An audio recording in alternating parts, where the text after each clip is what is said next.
Hello, love. Welcome back to Love is Blind. Is it? Why are we the only two here? And we can both see each other? No, we're the hosts. Nick and Vanessa. Yes. I've always wanted to be called Nick. Or Vanessa.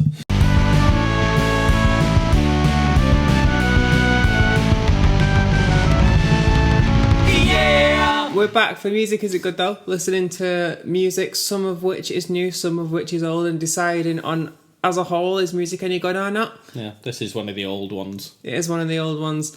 I am the better host of this video. My name sometimes is Misty Lakes. I'm here with my friend Butty Boy.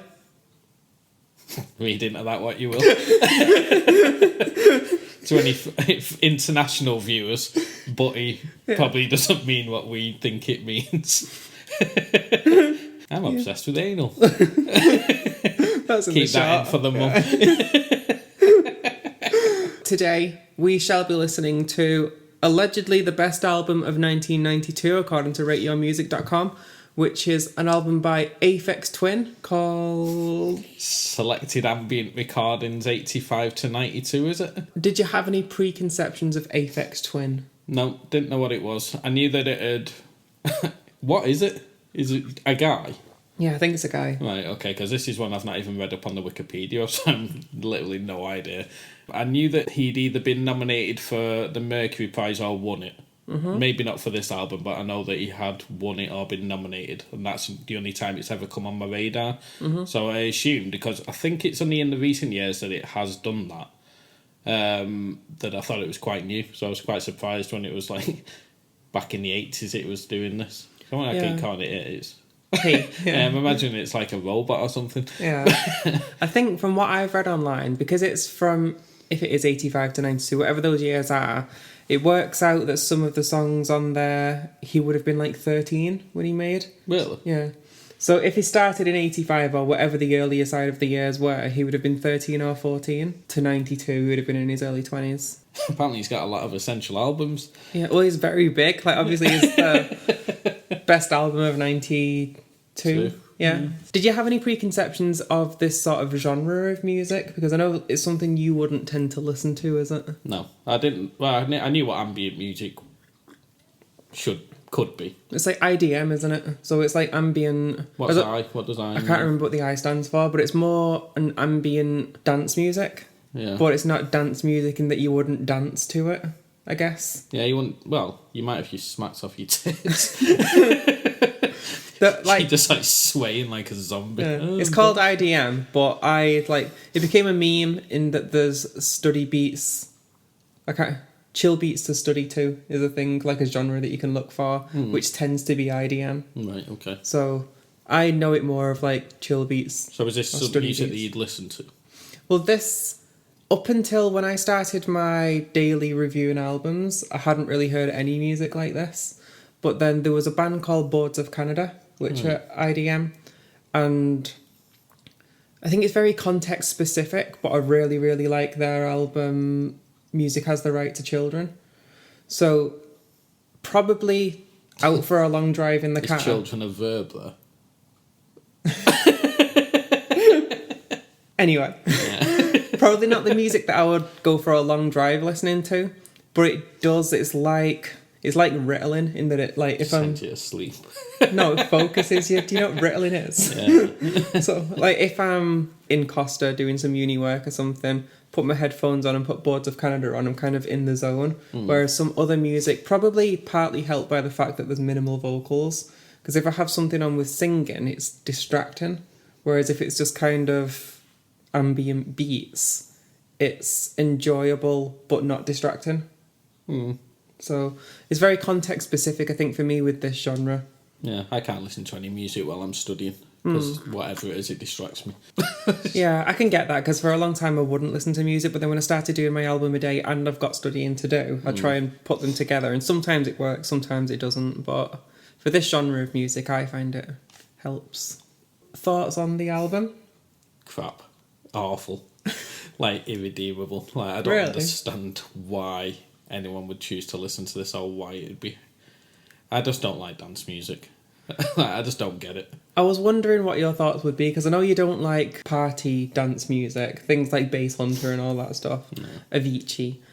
But because this is quite different but still similar in ways, I was curious as to what you'd think if it would sway you. No, because if it is dance music that you could chill to, I wouldn't choose to chill to this guy. I find it annoying. Like, I just find the noise, they're just noises. I just find them grating. Like, if I'm going to chill out to something, it's going to be like easy listening music. I find this to be quite easy listening. Stuff. No, well, it's not for me. Yeah. I just found no redeemable features for it. Right. I thought, give up. Well, clearly you've not, because this is one of the first things you did. Yeah, and then was very successful thereafter. Any tracks on there that you enjoyed at all? No, I couldn't even pick them out individually. Like I said to you before I came on air, so professional. I've listened to it once because I found it, like, we've listened to some dross during doing this, but this was a slog. Like, it was over an hour of just noise. And I listened to it once, and I like to listen to it in 2 bits. Yeah. I just couldn't get through it. I've listened to it, I think, maybe 4-ish times. I keep burping, I do apologise. It's not going to take over from, like, Boards of Canada being my favourite of this genre. However, I am also very aware that my knowledge of this genre is extremely limited, in that probably I only know Boards of Canada and Aphex Twin, and that's where my knowledge ends.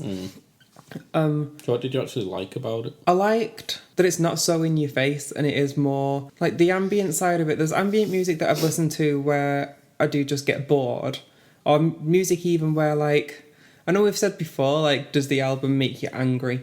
And stuff like My Bloody Valentine was kind of ambient rock in ways, but that did just get me annoyed listening to it. It wouldn't get me angry. I'm not an emotional enough person to get angry listening to music, but it did get me annoyed. Yeah. Whereas ambient in this way is just kind of nice to have on. I probably wouldn't really put my headphones on and focus in on it and kind of try and dissect it and stuff, but to have it on while doing other things was pleasant. I was just sat here, I wasn't doing anything else, and then I was just bored, so I just got up and started doing other things. I'm like... But that's how to listen to it, in my opinion, and doing other things as well. Like, if it's the focus of... Some albums can be the focus of your attention. Things like, I would say, Rush is probably best listened to headphones on, just kind of take yourself to a dark room or something and just kind of ride the experience. Whereas this is more to have on while doing other things. Yeah. For me, at least. I'm sure there'll be some people that do like to focus in on this and some people that hate Rush. So we're all of different opinions, but... Let's review a Rush album soon. That's gotta come up on one of the best ones. Yeah. I'm not too familiar with the names of them as well, because you tend to focus in on lyrics in terms of remembering titles. What I didn't like about the only thing I did like is that the song just didn't mean anything. Like, what did he mean? Yeah, that that's sounds like chemicals or something. Like Ptolemy is an Egyptian fellow, isn't he? Is he Egyptian or is he Greek? Sure, he's Egyptian. Write in the comments that he's Egyptian. I liked We Are the Music Makers, and there was one, I think, was it like Green Calcs or something? Yeah, Green Calcs. Yeah. I don't know what that means, but it is one where I was listening to it, I enjoyed it, and then I went to go and see. Roman, both wrong. All right. I was sure he was like a pharaoh or something. Never mind. Also, it was a Greek mathematician. Yeah. We Are the Music Makers and Green Calcs, if that's how you pronounce it, were my favourite ones. It is. There was nothing that I really disliked. I know you would disagree with that. But yeah, they were the two that stood out for me as the ones that were... They're the ones where if I was listening to it, like I say, I'm doing other things, if my attention then went to like, oh, actually, this song's pretty good. What's this one called? That was when I went over to see. Whereas the other ones, I enjoyed it, but I was doing other stuff, so I didn't really want to go and rush and see what the song was. This is the first time I've ever tried to listen to a dance music album. Is it? Like, individually. Like, I can sometimes appreciate certain songs. Like, you just said Avicii, like, he's either Hey Brother guy or Hey Sister or something. Yes, I think so. Yeah, so that I don't mind, because it's just a pop song in my eyes. Yeah. But this is like... I don't know, I just don't understand dance music in a album format. I get what you're saying. Because dance music and pop music in general, isn't it? Like, doesn't tend to kind of follow any narrative. Not that every album needs to. Not everything needs to be a concept album. Putting a number on it. 0. 0. I was wondering this is if worse than Bloody Valentine. Yeah. Wow. Because at least that had rock elements that I could, kind of enjoy. But, well, I didn't enjoy. But, this music is not for me. So whatever you do, it's going to be a 0. Yeah. It's not just going to be a 0, it's going to be bad, isn't it? Because even if I say it's 10 out of 10, then it's going to go down to 5, which we agreed means music is bad. So that's your veto power there. Something offends you that much, you get a veto power to say it's bad. I was going to put a 7 on it because I enjoyed it, context specific. It's not took over from Boards of Canada, which I would, spoiler alert, say is about an 8. But why are we reviewing that album? it might come up one day, we never know, do we? How long are we planning to do this show for? If we do this till we're 90, one day we might get to Boards of Canada. Yeah. So yeah, if I say 7, you say 0, we're averaging out at 3.5, which unfortunately means this week music is bad. So don't listen to it, any music, please. Tune in next time. We don't know when it's going to be because this is kind of the one-off special episodes that we just release when we want. Yeah. And next time for 1994 is Enter the Wu-Tang Clan. Really? Yes. Oh, brilliant. Yes. Can tell me how they like that album. There we go. Have a nice day and ciao for now.